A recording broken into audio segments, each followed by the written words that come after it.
कली पूरे परिवार को कहती है कि मुझे पता है कि आप मुझे बहू बेटी का दर्जा क्यों दे रहे हो। आप मुझे कली बहू कली बेटी क्यों बोल रहे हो, मुझे सब पता है। क्योंकि आपको भी पता है कि पूरे ही परिवार को अगर कोई बचा सकता है तो वह है कली। अगर कली पूरे परिवार को नहीं बचाती है तो राजपूत परिवार, ठाकुर परिवार, राजवंशी परिवार, सभी परिवार को जेल हो जाएगी। क्योंकि यह तीनों ही परिवार काले काम करते हैं, लड़कियों की तस्करी करते हैं और ट्रेडिंग कंपनी के पीछे ना जाने और क्या क्या करते हैं। और राघव सिंह राजपूत, जिनको की देश के सबसे बड़े एडवोकेट का दर्जा प्राप्त है, वह राघव सिंह राजपूत काले काम करने वालों को बचाते हैं। भला देश के सबसे बड़े एडवोकेट होने का क्या फायदा जो कि भलाई की राह पर ही ना चले, जो कि काले काम करे, काले काम को सपोर्ट करे। भले ही मैं गरीब हूँ लेकिन मैं दिमाग से बहुत ज्यादा अमीर हूँ। आप मेरे को बेवकूफ बनाने की कोशिश कर रहे हो लेकिन मैं बेवकूफ बनने वाले में से नहीं हूँ। मुझे भी पता है कि आप मेरा इस्तेमाल क्यों कर रहे हैं। अगर आपके पास कोई हथियार है तो वह है कली, और मेरे पास जो हथियार है वह है वेद जी। मैंने शादी के कॉन्ट्रैक्ट पर वेद जी की साइन तो ले ली है, लेकिन अब मेरे को आरती की जिंदगी से वेद जी को पूरी तरीके से हटाना है। क्योंकि जब तक वेद जी की जिंदगी में आरती रहेगी, वेद जी बार बार आरती के पास जाएंगे, उससे प्यार भरी बातें करेंगे, और यह सारी चीजें भला मुझे पसंद नहीं है। कली भजन सिंह से कहती है कि भजन सिंह, आप आरती को फोन करो और कहो तुम्हारे पिता का कातिल बारात के अंदर घूम रहा है। सरेआम तुम्हारे पिता का कातिल बारात के अंदर घूम रहा है, उसको सजा दिलवाओ। आकर उसको रंगे हाथों पकड़ो,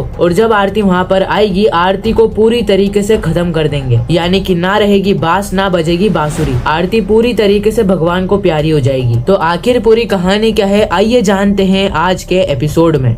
कहानी की शुरुआत होती है कली और पूरे परिवार से, जहाँ पर कली पूरे परिवार को कहती है, आप सभी लोग मेरा इस्तेमाल इसीलिए कर रहे हो ना ताकि आप मेरी मदद से पूरे ही परिवार को बचा सको। मुझे भी पता है कि आपका पूरा परिवार जेल जाते जाते बचा है, वह भी सिर्फ मेरी वजह से। क्योंकि अगर मैं तीनों परिवार का साथ ना देती, अगर मैं आरती दीदी को नहीं छोड़ती ना, तो आज आप हंसी खुशी से युवराज और महक की शादी का उत्सव नहीं मना सकते। मुझे भी पता है कि यह राजवंशी परिवार, उदय राजवंशी, प्रताप राजवंशी मुझे बहू बेटी का दर्जा क्यों देते हैं, मुझे बार बार कली बहू क्यों कहते, ताकि यह लोग मेरा इस्तेमाल करके पूरे परिवार को बचा सके। यह केवल इसीलिए मेरा इस्तेमाल कर रहे हैं ताकि पूरा परिवार बच सके। अगर मैं इन तीनों ही परिवार को छोड़कर चले जाऊं तो यह तीनों ही परिवार जेल के अंदर सड़ते रहेंगे। क्योंकि मैं आरती दीदी को सारी सच्चाई बता दूंगी कि उदय राजवंशी, प्रताप राजवंशी, युवराज सिंह ठाकुर सब एक यूएमपी ट्रेडिंग कंपनी चलाते हैं, और यह ट्रेडिंग कंपनी कुसुमगंज में है, और इस कंपनी के पीछे क्या क्या काले काम होते हैं, इन सभी चीजों को मैं आरती दीदी को बता दूंगी। मुझे भी पता है कि आप लोग नहीं चाहते थे कि वेद जी से मैं शादी करूं, वेद जी की जिंदगी में मैं आऊं, लेकिन आपको तो एक ही बात आती है ना, अपना काम बनता भाड़ में जाए जनता। बस इसी के चलते आप लोगों ने मेरी शादी वेद जी से करवा दी। वेद जी खुद मुझसे प्यार नहीं करते, लेकिन फिर भी आप लोग नहीं माने और आपने मेरी शादी वेद जी से करवा दी। हालांकि इस वक्त तक कली बताती नहीं है कि उसने उसके और वेद जी के शादी के कॉन्ट्रैक्ट पर वेद की साइन ले ली है, क्योंकि उस वक्त तक वहाँ पर वेद भी मौजूद था, और अगर वेद को यह सारी बातें पता चल जाती तो वह यह सारी बातें आरती को बता देता, और अगर यह सारी बातें आरती को पता चल जाती तो आरती पूरी तरीके से बर्बाद हो सकती थी। आरती को पता चल जाता कि कली उसके लिए एक नई चाल चल रही है। कली आरती को बर्बाद करने के लिए, आरती की बेइज्जती करवाने के लिए नए नए पैतरे अपना रही है, नए नए प्लान बना रही है। उसी वक्त कली भजन सिंह से कहती है कि भजन सिंह, तुम वापस से आरती को फोन करना और कहना कि आरती, मैं तुम्हारा शुभ चिंतक बोल रहा हूँ। उस दिन मैंने तुम्हें बैचलर्स पार्टी के अंदर बुलाया था, लेकिन तुम तो चिढ़कर पार्टी छोड़कर ही चले गई। उस समय वहाँ पर तुम्हारे पिता का कातिल मौजूद था, लेकिन फिर भी तुम उसे नहीं देख पाई। चलो मैं तुम्हें एक और मौका देता हूँ। आज ही के दिन युवराज और महक की बारात निकलने वाली है। तुम्हारे पिता का कातिल बारात में मौजूद होगा, तुम्हारे पिता का कातिल बारात के अंदर नाच रहा होगा, और उसी को तुम्हें पकड़ना है। भजन सिंह कहता है कि यह सारी बातें मैं आरती को कह दूंगा। अगले सीन में हम देखते हैं आरती और अंजलि को, जहाँ पर आरती अंजलि से कहती है, देखो ना माँ, एक तरफ तो युवराज और महक की शादी हो रही है, युवराज और महक की सगाई हो रही है, लेकिन वेद जी मुझे बहुत ज्यादा परेशान कर रहे हैं। मैंने वेद जी को कितनी बार समझाया है कि मैं उनसे प्यार नहीं करती हूँ, लेकिन फिर भी बार बार वह मेरी जिंदगी में आते हैं, बार बार मुझसे प्यार भरी बातें करते हैं, जिससे मुझे बहुत ज्यादा तकलीफ होती है। मैंने उनको कितनी बार समझाया कि उनकी शादी हो चुकी है, वो भी कली के साथ, लेकिन फिर भी वह बार बार मेरे पास आते हैं, मुझसे प्यार भरी बातें करते हैं, और यह सारी चीजें मुझे बिल्कुल भी पसंद नहीं है। उसी वक्त वहाँ पर पद्मा आती है, और पद्मा आरती से कहती है कि आरती, एक बात बता कि तुझे यह सारी चीजें पसंद नहीं है, तो जब वेद तेरे पास आता है तो तुझे तकलीफ क्यों होती है? सच सच बताना कि तू वेद से प्यार करती है या फिर नहीं। आरती भले ही कुछ कहने जाए लेकिन उसी वक्त पद्मा कहती है कि तू सच सच बता, अंजलि दीदी के सर पर हाथ रख के क्या तू वेद से प्यार करती है? इस वक्त तक आरती कहती है कि हाँ मैं करती हूँ वेद जी से प्यार। पद्मा कहती है कि फिर दिक्कत क्या है, वेद जी के पास जा, उनसे प्यार भरी बातें कर। पद्मा कहती है कि कली से अभी तक वेद की शादी थोड़ी हुई है। जो सिंदूर वेद ने कली की मांग में भरा था वह सिंदूर तो केवल एक लाल रंग था, और भला इस लाल रंग से थोड़ी ना शादी कंफर्म हो जाती है। आरती कहती है लेकिन फिर भी कली की शादी तो वेद से हो चुकी है ना, अब अगर मैं वापस से उनकी जिंदगी में जाऊंगी तो मेरे ऊपर ही और परेशानियां आएगी। कली बार बार मुझे ताने मारेगी कि मैंने कली का घर जोड़ा और कली का घर तोड़ भी दिया। और पद्मा मौसी मुझे यह सारी चीजें पसंद नहीं है। अगर मैंने वेद जी से शादी कर ली जिसके बाद कली ने मेरे ऊपर गलत एलिगेशंस लगा दिए तो मेरा क्या होगा? पद्मा कहती है कि गलत एलिगेशंस तेरे ऊपर कहाँ से लगेंगे? राघव सिंह राजपूत ने तो तुझे पोती मान लिया ना, वह तो तेरा खुद कन्यादान करेंगे। अब दिक्कत क्या है? तू दूसरों की भलाई करती रह गई लेकिन आज भी वकील दीदी व्हील चेयर पर ही है। तू वकील दीदी के लिए कितनी ज्यादा मेहनत करती है, उनको इंसाफ दिलाना चाहती है, लेकिन अभी तक भी तो वकील दीदी व्हील चेयर पर ही है ना। तू भले ही कोशिश कर रही है, तेरे को 2 साल हो गए, 3 साल हो गए, लेकिन अभी तक परिणाम तो नहीं मिला ना। और आरती मैं तुम्हें बता देती हूँ कि ऐसे हालत हमारे है ही नहीं, और मैं तुम्हें बता देती हूँ कि हम यह केस को कभी भी नहीं जीत पाएंगे, क्योंकि सामने बहुत बड़े बड़े लोग हैं। देश के सबसे बड़े एडवोकेट राघव सिंह राजपूत, चंद्रभान ठाकुर जो कि बहुत बड़े पॉलिटिशियन भी है। चंद्रभान ठाकुर ने मुझे कितनी बार नीचा दिखाया है, कितनी बार मेरी बेइज्जती करी है, लेकिन फिर भी आज चंद्रभान ठाकुर के बेटे को जेल हुई क्या? फिर भी चंद्रभान ठाकुर उसका बेटा खुले आम घूम रहे हैं। आरती तू सालों साल मेहनत करती रह जाएगी लेकिन फिर भी तुम इन लोगों से नहीं जीत पाओगी। मैं तो तुम्हें पहले भी कह रही थी और अभी भी कह रही हूँ कि कली की शर्तों को मान लो और वेद से शादी कर लो।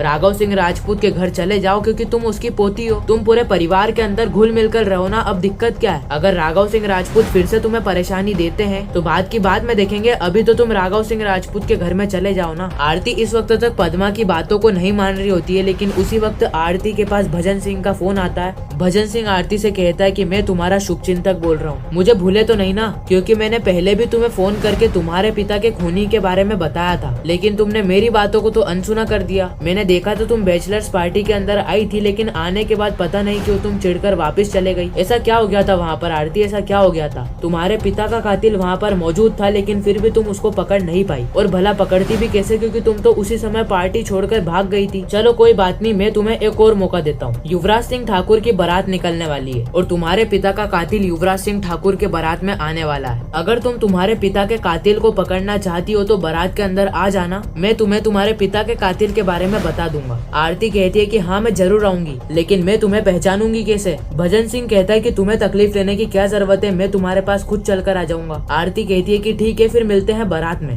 उसी वक्त कली भजन सिंह से कहती है कि एक गाड़ी में होंगे युवराज सिंह ठाकुर और महक, तीसरी गाड़ी में होंगे आरती और वेद। भजन सिंह कहता है कि आरती और वेद को एक साथ देखकर तुम सारी चीजें सहन कर पाओगी? कली कहती है कि हाँ, अगर मेरे को तीनों परिवार को बचाना है ना, अगर मेरे को वेद जी के साथ अपना आने वाला जीवन बिताना है तो मुझे थोड़ी सी तकलीफ तो उठानी पड़ेगी। अगले सीन में हम देखते हैं चंद्रभान ठाकुर को, जो कि अभय को फोन करके कहता है कि तैयारी कैसी चल रही है, महक को सजा धजा कर तैयार रखना, हम हमारी बारात लेकर आ ही रहे हैं। अभय कहता है कि हाँ पूरी तैयारी हो चुकी है, बस महक तैयार हो रही है, जैसे ही महक तैयार हो जाती है वैसे ही आप बारात लेकर आ जाना। चंद्रभान ठाकुर कहते हैं कि देरी नहीं होनी चाहिए, हम जल्द से जल्द आ रहे हैं। ठाकुर परिवार कहता है कि अभी तक राजवंशी परिवार नहीं आया, क्योंकि हमारे खास मेहमान तो वही है ना। उसी वक्त वहाँ पर राजवंशी परिवार आ जाता है और राजवंशी परिवार को देखकर ठाकुर परिवार भी खुश हो जाता है। राजवंशी परिवार कहता है कि आप समय के बड़े पाबंद है, आप तो समय देखते ही हमको भूल गए। ठाकुर परिवार कहता है कि शैतान का नाम लिया और शैतान हाजिर है। चलो फिर देर किस बात की, चलते हैं, गाड़ी में बैठते हैं और चलते हैं राजपूत परिवार की तरफ। उसी वक्त वहाँ पर आरती आ जाती है और आरती पूरे परिवार को कहती है कि लो मैं आ गई, आप सभी लोग मेरा इंतजार नहीं कर रहे थे क्या?